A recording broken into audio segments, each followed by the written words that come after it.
somewa mashtaka. Haya ni mazoea yaliyoanza kutoka Uingereza, common law, ambapo watu waliokuwa wanashtakiwa na kosa la mauaji ilikuwa kwamba adhabu ya lile kosa, ukipatikana una kosa la mauaji, ilikuwa ni kunyongwa. Kwa hivyo ikakuwa kwamba tunaweza kuwa tunampa mtu mashtaka na kumsomea mtu ambaye hata haelewi. Kwa hivyo ile practice, yale mazoea ndio tumefika leo. Kwa hivyo kwanza hamna sheria kama hiyo. Pili, kuna masuala matatu.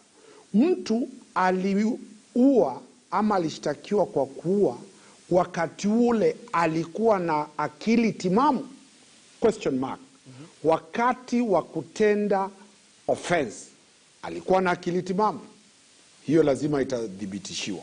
Pili, wakati anashtakiwa, kama wakati ule kijana alichukuliwa Mathare, je, ana akili timamu? Hayo ni masuala mazito mahakama inaangalia. Mwisho, sheria zinasema kwamba iwapo ule mtu alikuwa na akili punguani ambayo wakati wa kutenda kile kitendo, basi itakuwa ni jukumu lake na jukumu la wale mawakili wake kuleta ile defense inayoitwa kwamba yeye alikuwa ni akili punguani. You plead lunacy.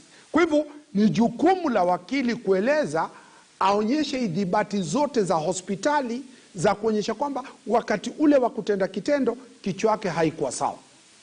Na wakili Omari, amekuwa na wakili Dunstan, kabla kwenda mbele, kwa hivyo kwa upande wako, je, unaunga mkono hatua hii japo haiko katika sheria zetu kwamba inasaidia, ama unasema ni mfumo ambao tutupilie mbali maana ulianza mbali? Mimi kwangu nasema kwamba sio lazima mtu apimwe akili pale Mathare. Na nilikuwa naendelea kwamba mahakama imekubali sasa. Mahakama katika kesi moja imesema kwamba hamna sheria zozote za mtu kupimwa akili. Katiba yetu inasema kwamba kila mtu anafikiriwa kuwa na akili safi. You are presumed innocent and you are presumed to be sane wakati unafanya hatia. Kwa hivyo mahakama zimeanza kusema kwamba sio lazima. Mimi ni mmoja wao, nasema kwamba kule ni kupoteza wakati. Kumbuka kwamba mahakama zimesema kwamba... Wakili Dunstan, shikilia hapo, nasema kule ni kupoteza wakati, na umeibua swala moja zuri sana. Tukirudi atakuwa natujibu Daktari Catherine iwapo itabainishwa vipi kwamba huyu mtuhumiwa alitenda kitendo akiwa hana akili timamu, ama akili ilimruka baada ya kutenda, itathibitishwa namna gani ndo labda aondolewe mashtaka au la. Usiondoke mtazamaji, najua na maswali mengi kabisa ya rushi kwenye mitandao, nitakuwa narudi kuyauliza na jopo langu litakuwa linayajibu vilivyo. Kwenye Swala Nyeti, usiende mbali, tazama.